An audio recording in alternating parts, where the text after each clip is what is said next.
Regis Antônio Coimbra. Aurélio Schomer, em Porto Alegre, 10h01. Sexo na filosofia. A gente sabe que os filósofos quase não fazem isso, até porque se o cara tiver mais de 8 centímetros, ele não vai ser filósofo. Filósofos são pessoas que não conseguiram fazer isso e aí eles vão filosofar. Porque quem faz sexo não Então, precisa Abelardo só disso. começou a fazer filosofia depois que foi castrado. É, também tem isso. A filosofia dos eunucos, né? Os filósofos já nascem eunucos, né? Porque é uma coisa. Tinha, Se você tinha. olhar, tem que Não ver. era o Aristóteles que dizia que a filosofia tu só vai fazer depois dos 30? Sim, mas não é esse o assunto do programa, viu? O pessoal que está vendo, senão o pessoal desiste. O programa trata de como o sexo foi tratado na história da filosofia, como ele é tratado pelos filósofos, e se tem alguma questão filosófica que diga a respeito ao sexo. Claro que tem várias, né? Mas vá lá. Com você. Olha, a questão do sexo é que ele é, obviamente, um imperativo biológico, né? Ou seja, nós somos preparados para nos preocupar com isso, para nos interessar por isso, né? Por que isso ocorre? Porque se não fosse assim, se 90% da população não tivesse interesse por sexo, os 10% que tivessem iam deixar descendentes e iam substituir aqueles 90%. Então, por que o sexo é dominante na nossa espécie? Porque a nossa espécie continua existindo, né? Até se pode dizer, o desejo sexual está caindo muito no mundo, né? Mas isso é uma questão, é um efeito da longevidade vulgar, ou seja, todo mundo tem acesso aos 80 anos quase, né? Então, por que o sexo? Por questões biológicas, né? Agora, a gente poderia dizer, e a sexualidade? Aí já fica bem mais complexo, né? Os Porque a pós-modernistas noção de dizem que sexualidade nada na sexualidade é biológico, praticamente nada. a sexualidade é um fenômeno cultural, individual, da expressão do, bom, já que eu estou aqui, o que eu vou fazer hoje? Ou hoje à noite? E isso tem a ver com uma expressão assim do nosso ócio, né? Então, nós somos programados, entre aspas, pelo ambiente, né, a ter interesses sexuais por comida e tal. Agora, tu fazer um prato sofisticado, tu fazer uma grande intriga, porque tu quer aquela pessoa que não te deu tanta bola e tarará, tarará, aí já é mais do nosso ócio, no nosso ócio no sentido positivo, né, de criação cultural, de expressão, de como é que é, emergência de realidades novas, entre aspas, mas também de mesquinharia, né, e até de intriga e destruição, né. Aí também é um pouco do caminho que a gente constrói, o sentido ou o caminho que a gente constrói. Mas, assim, o sexo, obviamente, é um imperativo de. Nem é. Não sou eu que quero que a espécie se perpetue, né? É simplesmente vai ser perpetuado por aqueles que têm as mutações transmissíveis que dão esse imperativo com mais força, aqueles que têm mais interesse em se reproduzir, têm mais talento também. Esses os descendentes desses é que herdarão a Terra, Eu né? sempre digo que em Florença, no século XIV, né, tinha 14 e 15, tinha muitos pregadores, né, contra a fornicação, né? Mas eles não foram adiante, eles não venceram, porque nós descendemos dos que fornicaram, dos que não os obedeceram, né? Não, poderia ser dentro do casamento, né? Não precisa ser na Não, a fornicação. fornicação dentro do casamento mesmo, os moralistas do século XIV chegavam a isso, né? Ah, eles eram contra o sexo no casamento. Não, inclusive nunca deu certo. Isso foi uma coisa do cristianismo muito boa, que quando a igreja decidiu que você não podia fazer sexo na quaresma, as tábuas de nascimento mostraram que a O pessoal não obedecia. a adesão era zero, ou seja, 9 meses depois a coisa mostrava que Até porque tu tinha que ter o que contar para o padre que tu tinha pecado, não, né? e em Florença tinha aquela coisa. Na época não tinha anticoncepcional e o anticoncepcional mais usado no casamento era a sodomia, né? A sodomia era condenada dentro do casal. E aí depois se chegou à conclusão de que dentro do casal... Métodos de controle de natalidade. Exatamente, né? Porque se você, né, se você entrar no lugar errado, não vai nascer filho, mas o casal vai ter lá o desfrute que o casal merece ter e tal, e não tem problema nenhum nisso, né? Nunca se foi contra o sexo nas águas tranquilas do matrimônio, como diz uma certa... No caso, nas águas barrentas do matrimônio, tu quer dizer? Nas águas tranquilas do matrimônio. Não, é Matrimônio cristão é do método tranquilo. anticoncepcional que tu acabaste de citar, né? Não, aí sim, aí em Florença era bastante comum, né? Claro que os antimoralistas, né, os que contestavam, os que, sendo cristãos, contestavam esses moralistas extremos, eles diziam, então, mas manda teus monges parar de rezar aqueles salmos de noite lá, que todo mundo sabe o tipo de salmo que eles rezam, antes de dormir. Então, inclusive os beneditinos tinham um negócio para isso que ficava sempre alguém de vigia de noite para que isso não acontecesse, esses salmos não fossem rezados. Sim, sim. Agora, vamos para a filosofia. Robert Stoller diz que o ser humano não é uma espécie muito amável. E isso se manifesta especialmente quando faz amor. E Freud dizia que o sexo é a forma de perversão mais normal que existe, quer dizer, a mais recorrente que existe, não é mais normal não, mais recorrente, é a forma de perversão mais recorrente que existe.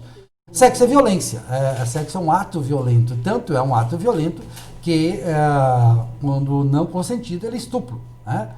Ele fere, ele machuca e machuca muito, né? Os filósofos romanos colocavam a culpa do prazer sexual, da propensão ao sexo, aliás, né? Especialmente a propensão ao sexo fora das águas tranquilas do matrimônio.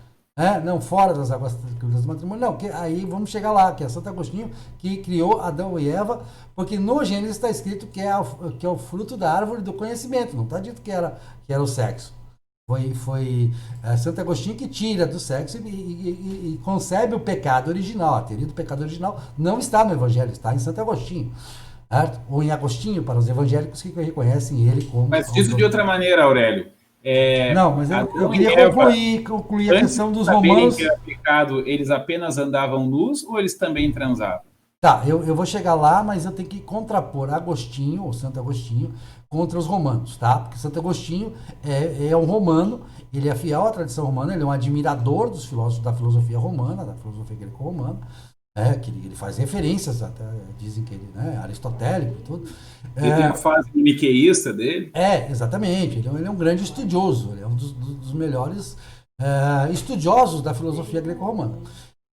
Mas os romanos acreditavam que a mulher, por aquele negócio que ele trouxe dos gregos, da histeria, que a gente já colocou no outro programa aqui, que foi uma das piores coisas que a filosofia já fez, foi inventar a tal da histeria, que não existe.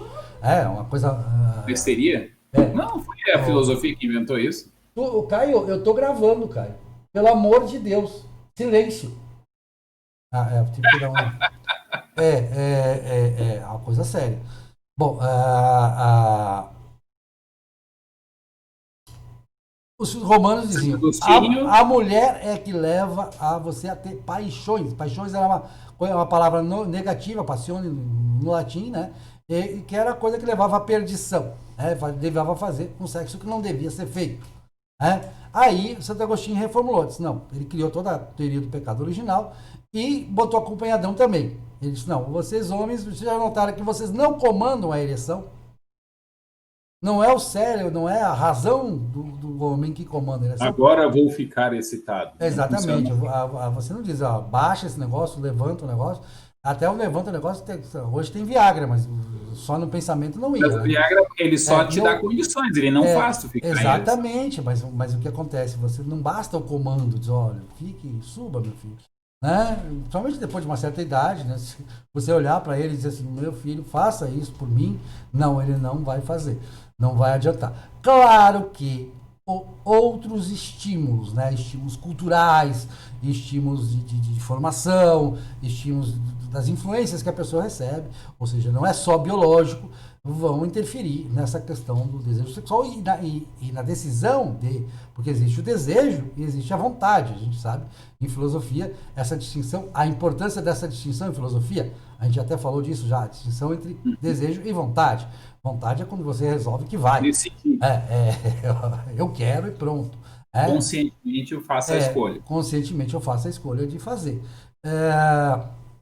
Mas o Santo Agostinho tira essa coisa de ser só a mulher que provoca isso, né? Que a mulher, que é uma teoria muito usada, né? Até hoje, uma coisa extremamente machista e deplorável, né? Dizer, mas ela foi estuprada porque ela tem culpa nisso, ela provocou, né? Ela se enfeitou daquela maneira, usou aquela roupa, então ela merece ser estuprada. Né? Existe isso, é um pensamento deplorável, é um pensamento horrível. Caio, quantas vezes eu vou precisar dizer? Eu vou precisar interromper a gravação? Então, é isso. O Santo Agostinho chegou nessa conclusão. E hoje, depois disso, nós tivemos vários desenvolvimentos. Você pode historiar um pouco o que os filósofos disseram sobre o sexo. Não é o que eles fizeram, porque a gente sabe que eles são uma negação nesse ponto.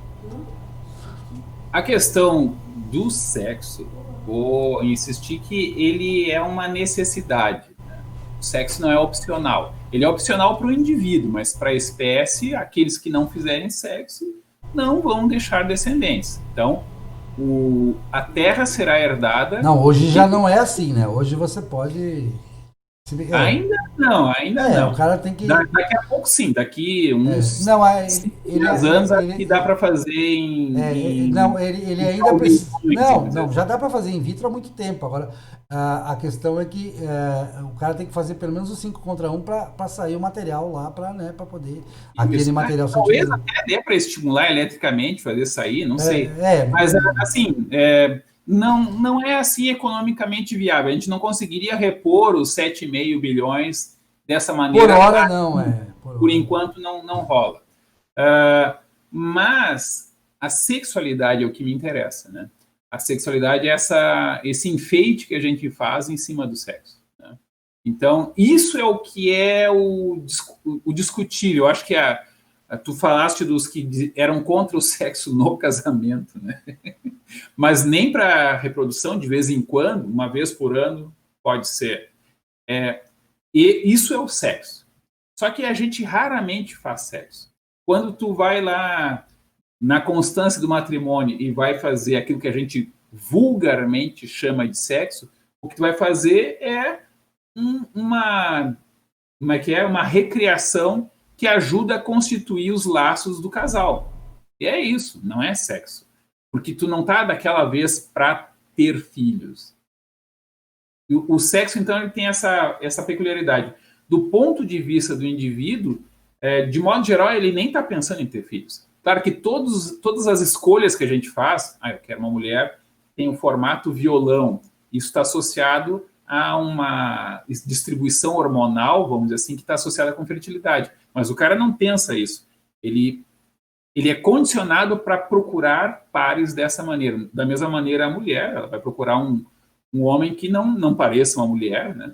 Ela vai procurar um homem que seja talvez confiável para constituir um laço com ele e, eventualmente, naqueles dias férteis, talvez ela até ache mais interessante aquele cara mais com cara de cavalo, de cafajeste, que nos outros dias ela até tem nojo. Então tem um lado muito animal, muito instintual na questão do sexo. Mas o indivíduo, ele não está pensando que ele está cumprindo as suas obrigações com a reprodução da espécie.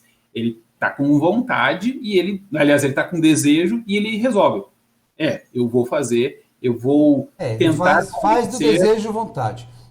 Né? Então, a gente tem o desejo, que é biológico, e a gente tem a decisão, que ela no final das contas, assim como eu estou com fome, e aí eu decido que eu vou, no nosso caso confortável, né, vou lá na cozinha, vou abrir a geladeira para ver o que tem. Né? No caso do sexo, na verdade, a gente... E no caso da fome também, né? Há um divórcio entre o que a gente come e o que a gente precisa comer.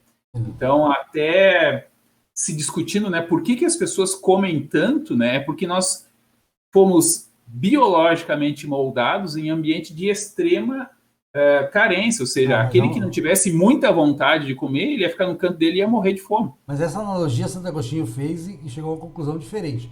Ele concluiu que o sexo ele podia viver sem sexo, mas ele não podia viver sem comer. Pode, pode. Sem comer ele não podia. Ele podia se privar Sim, de uma sim. determinada comida, mas Não, ele não pode viver todo. sem sexo, sim. Exato.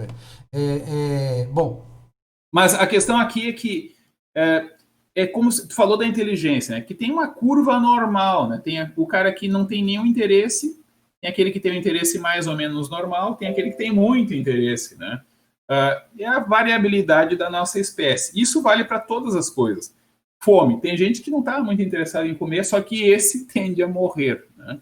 No caso do sexo, ele pode até se dizer assim, por que tem tanta gente que não tem muito interesse em sexo, ou não tem interesse, pelo menos, em procriar, né? Pode ter interesse em sexualidade pervertida, vamos dizer assim.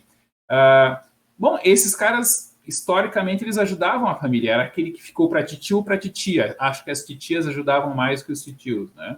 Ele pode ajudar no esforço reprodutivo do seu grupo, tá? Essa é a explicação evolutiva para homossexualidade ou para a variabilidade que inclui, digamos, a homossexualidade. Por isso que o problemático não é o sexo. O problemático é a sexualidade. Os casais humanos, eles procriam uma vez por ano e, atualmente, se tu procriar uma vez por ano, o que é possível, e tu tem mais chance de sobreviver, no caso da mulher, fazendo isso, tu vai ter uns 20 filhos e os 20 filhos vão sobreviver. Vai ser meio pobre, né, se não for muito rico previamente, mas isso é viável. Agora, por que a gente tem esse impulso para estar toda hora transando? Aí a gente tem que ver na natureza o que é mais parecido conosco. A coisa mais parecida que tem com o comportamento humano na natureza seria os bonobos, que é um tipo de chimpanzé, né? E que eles usam o sexo ou a sexualidade como uma forma de... É que nem jogar carta, vamos dizer assim. Tem tanta coisa na vida que a gente faz e que não tem assim um sentido utilitário, mas tem um sentido social que, por sua vez, pode ser entendido como utilitário. O sexo, ou pelo menos a sexualidade, parece ter essa função. A sexualidade é uma coisa que a gente faz para manter os laços, né? Às vezes o pessoal se mata por conta disso, mas são as anomalias, né? Vai ter também as pessoas que cometem suicídio, as pessoas que cometem crimes, né? Isso é da variabilidade da espécie. E uma outra coisa que eu queria só concluir a respeito da percentagem de 50 aproximadamente, né? Nem todo mundo vai ganhar nesse jogo. As mulheres, de modo geral, se não forem estéreis, elas podem ter filhos, não vai haver assim, muita dificuldade de ter alguém que queira ter relações com uma mulher. Agora, no caso dos homens, muitos sobram e não conseguem constituir par, e há uma descartabilidade dos homens nas culturas em geral, né? Então, o machismo... Aí entra a questão do Desmond Morris. Desmond Morris acha que essas culturas em geral, que você fala, são culturas fracassadas. E que as culturas não fracassadas... que as não fracassadas, como a chinesa, a ocidental e tantas outras, são culturas que induzem a monogamia, ou seja, um homem, uma mulher, uma família. A gente até discutiu isso naquele episódio, um homem, uma mulher, uma família. Agora, eu acho o seguinte, só para a questão da sexualidade... E não do sexo. Né? Existem sistemas filosóficos religiosos que dão prescrições para o sexo. Vamos pegar o nosso mais conhecido aqui, que nós seguimos mais, que é o cristão. Jesus disse... Você quer citar o Kama Sutra. Não, Jesus disse no Evangelho que o homem tenha uma mulher e que forme um casal que Deus não separe, que não separe o homem o que Deus uniu. Que Deus uniu, Deus... Exatamente. Eu sempre concordo, sou contra o divórcio. Eu já disse isso várias vezes aqui. E que seja tudo lá dentro. E São Paulo, né, no Novo Testamento, em Carta aos Coríntios, delimita exatamente como isso se dá. Né? Inclusive ele fala que não se privem para não cair em tentação, né? O casal, né? Porque ele reconhece o papel que o desejo existe e quanto o desejo é perigoso. O desejo é perigoso, nós sabemos, né? Isso aí, não há sistema filosófico Assim que como possa gasolina é negar, perigosa, né? que possa negar o quanto o desejo é perigoso. Agora, existem sistemas filosóficos, tá? Que não, que dito laicos, ditos não religiosos, que também fazem prescrições para o sexo, né? E fazem prescrições através dos chamados sexólogos, né? Que botam o confessor, o sexólogo é o confessor na cama do casal, no meio, entre os dois. Olha, você tem que proporcionar prazer à sua parceira, você tem que fazer assim, e você tem que respeitar. E aí vem toda aquela lógica, né? Acabam dizendo, olha, faça sexo dessa maneira. Tá? Eu ainda acho que o sexo deve ser feito dentro do matrimônio, que você vai se arrepender do que fizer fora. Tá? Agora, também acho isso, nesse sentido, eu não vou endossar os piores moralistas, os maiores moralistas, como São Jerônimo, que achava que, não, poxa, faz só uma vez para reprodução e depois para, né? São Jerônimo era assim, né? E até Nelson Rodrigues repete, ele não há nada mais abjeto do que desejar a mãe dos próprios filhos. Né? Ou seja, o sexo entre marido e mulher é grossa bandalheira. São duas frases de Nelson Rodrigues. Né? E repete São Jerônimo, que é aquela coisa assim, poxa, não. Olha o tamanho do pecado que vocês estão fazendo. Já Santo Agostinho diz, não, deixa assim. Santo Agostinho admite até a prostituição. Diz, a prostituição é preferível ao estupro. Na concepção de. Diminuir a tensão. É melhor que o rapto, é melhor que a traição, é melhor que o adultério. Eu já ouvi essa tese dos lugares mais inesperados, de vez em quando me aparecia essa tese. Mas é uma tese de Santo Agostinho. Então não há consenso na história das ideias cristãs, dos filósofos cristãos, sobre como se deve comportar no sexo. Mas há um consenso de que seguir o que está no Evangelho, e é isso que eu defendo, que a gente faça tudo nas águas tranquilas do matrimônio.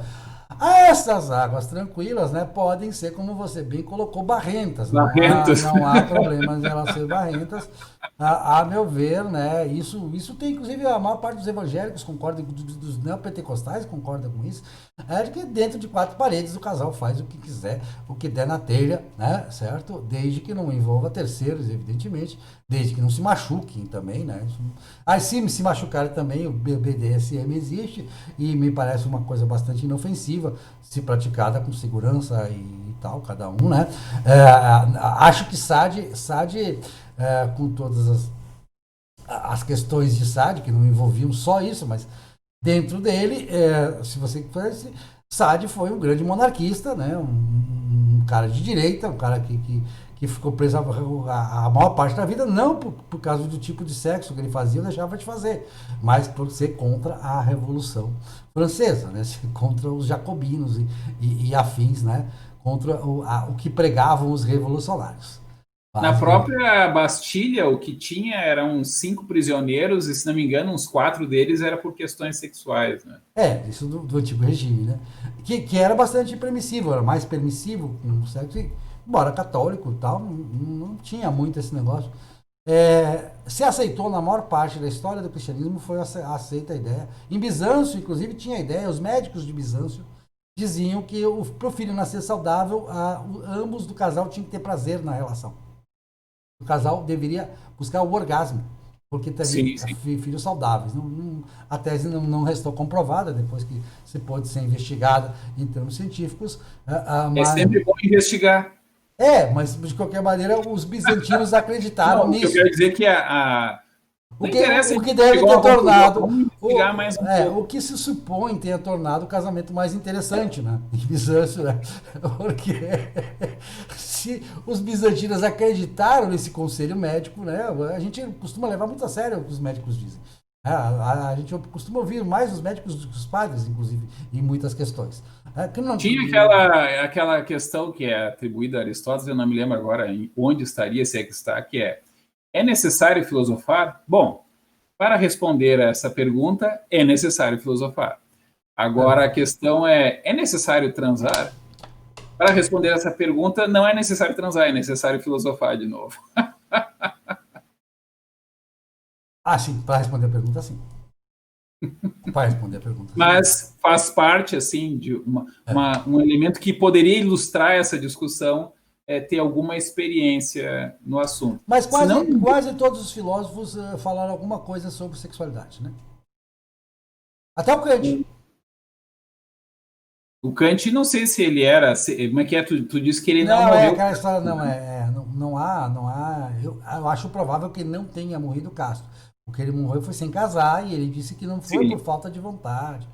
Né, que aquela é lenda, foi porque na época que ele poderia arrumar uma mulher, porque também ele não tinha aqueles lotes todos, e depois não tinha o dinheiro suficiente para poder fazer isso em época Ele tardia. tinha deformações torácicas decorrentes de uma escoliose muito forte, né? Então, realmente para ele foi mais difícil arrumar uma mulher, ele não deu. Mas não há indicação de que ele tenha, não há prova de que ele tenha morrido caso, eu acho bastante improvável. Ele não falou sobre isso. O que ele falou foi que a homossexualidade, a gente já tratou disso muito tempo, seria uma coisa que não deveria ser feita, né, segundo ele, estaria contra o imperativo categórico, por teleologia, porque no mundo animal, nos outros mamíferos, não existiria homossexualidade, mal sabendo ele que existia.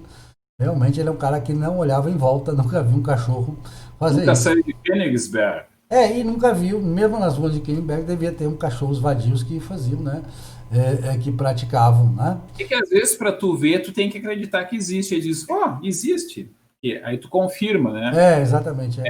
Eu dou o seguinte exemplo a Ele respeito podia achar que embaixo era uma cadela também. dessa questão da Ele não percepção. Eu olha, acho muito estranho esse exemplo, que é a seguinte: até servir, eu nunca tinha visto um carro da polícia e do exército na vida. Nunca tinha prestado atenção. Depois que eu servi, tinha que andar fardado todo abotoado e tudo mais. Eu via carros da polícia e do exército por toda parte. mas Porque aí eu comecei a prestar atenção. O sim, Kant não prestava atenção. mas você, de um modo geral, o pessoal recomenda a moderação. Sim, só que a moderação de um já é a bizarrice de outro, né? O pessoal acha muito o seu próprio padrão como sendo universal. Esse é um dos problemas também do Kant, né? Ele tem uma tendência a É, confundir as próprias paixões ou preconceitos como se fosse a razão, né? Então, claro que há situações em que a pessoa é viciada, a vida dela fica uma porcaria porque ela só pensa frequentemente demais em sexo, né? E tem pessoas que, sei lá, se não pensar em sexo também não vai atrapalhar muito, né? E a gente não precisa que todo mundo procrie, isso é bobagem, né? lógico. Não, Então, e tem filósofos que deram vazão também, mas isso é normal em filósofos também, porque os caras são bastante frustrados, às suas fantasias, né? Por exemplo, o Diderot acreditava que na Polinésia o pessoal copulava em público o tempo todo. Né? sim. Que coisa maravilhosa, eles fazem sexo o tempo todo com todo mundo. Né? Todo mundo se troca, existe, inclusive há filósofos, né? Mas a questão da privacidade Houve é o uma coisa Wilhelm recente Reich, né, que é o do Orgon, também, né? vamos transar e tal. Inclusive, tem propostas, tem épocas que propõem, vamos todo mundo transar com todo mundo, ninguém é dono de ninguém. Enfim, tem todo Em tipo Aurélia. de. Como? No Ocidente, a questão da privacidade para transar, para fazer xixi, para fazer cocô, para dormir, isso é uma coisa relativamente recente, não é uma coisa universal, né? No período medieval não tinha assim tanta ideia de privacidade. Claro que não, a privacidade ela surge no Concílio de Latrão IV, em 1215, que vai começar esse conceito de privacidade, tal como no Ocidente, e que vai obrar sobre as mentalidades a partir da pregação da igreja, porque o que Isso. era decidido em concílio era pregado pela igreja. Já a reforma já colhe essa ideia madura, inclusive aperfeiçoa, no caso da Inglaterra, com o diário íntimo, né, que é um extremo de privacidade.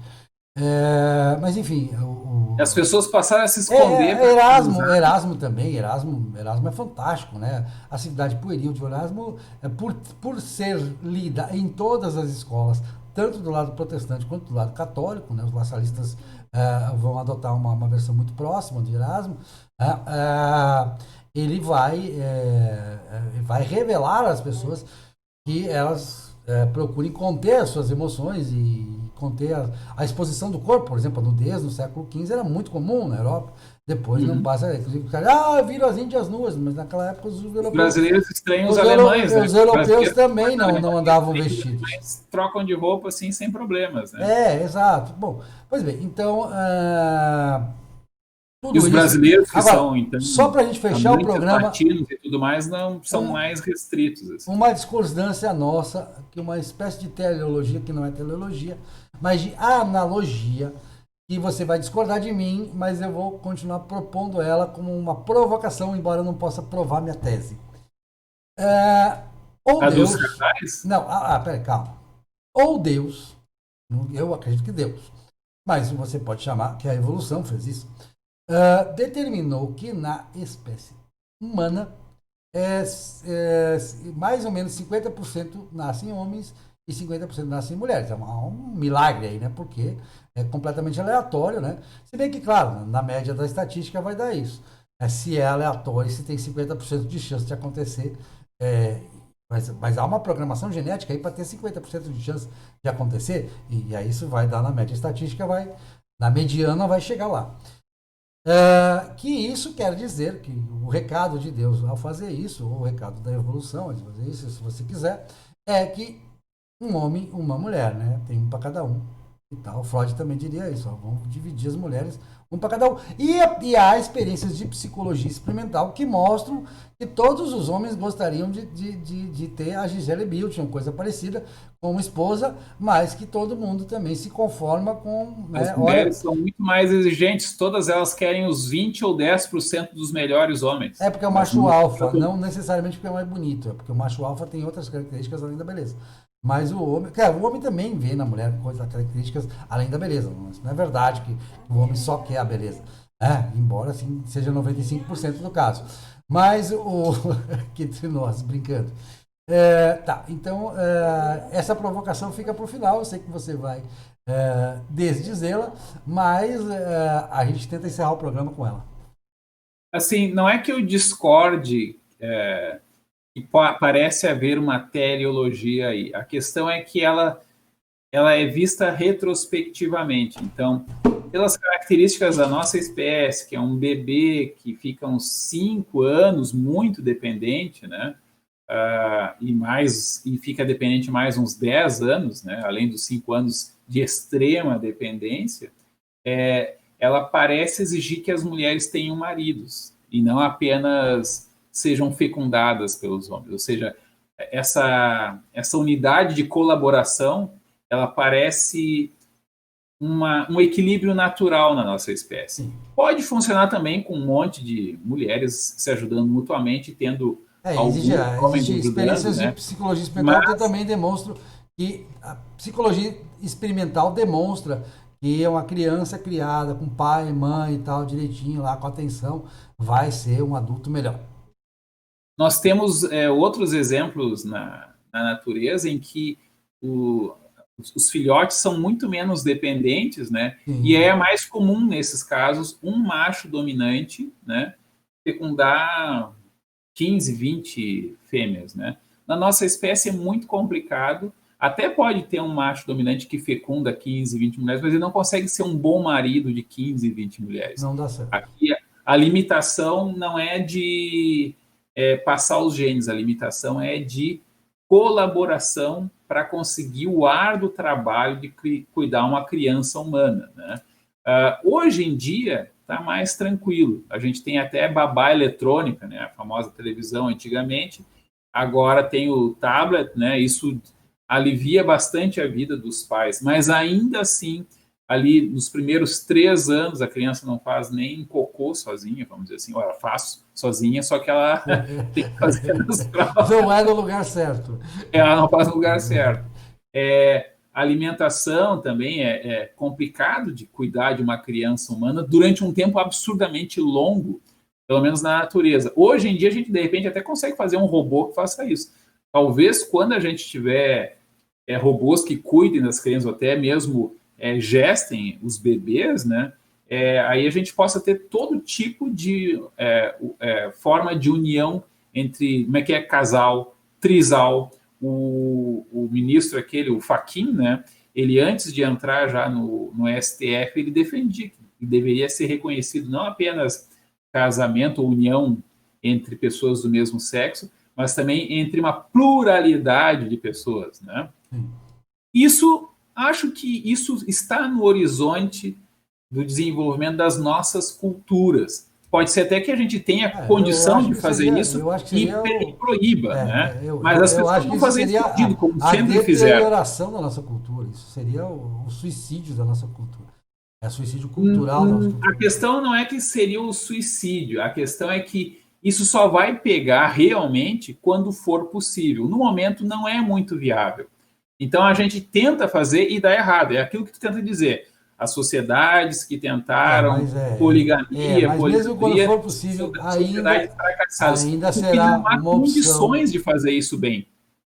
Ainda será uma opção ter um homem ter uma só mulher e uma mulher ter só um homem e serem estritamente fiéis. E tu não precisa defender esse padrão. Ele vai se defender pelo próprio sucesso. Exatamente. Essa é a minha posição. Pelo sucesso. Beleza. Assim, só para concluir, os intelectuais estão sempre inventando moda. De vez em quando eles acertam, não porque eles estavam certos, é porque as condições mudaram e aquilo que eles diziam que era uma bobagem há 50 anos depois pode ser viável. No momento, me parece que essa ideia de acabar com a família é ótimo para o pessoal acabar consigo mesmo, né? Os grupos que caem nessa conversa, eles estão fadados à decadência, pelo menos por enquanto. Beleza, é isso. Até a próxima.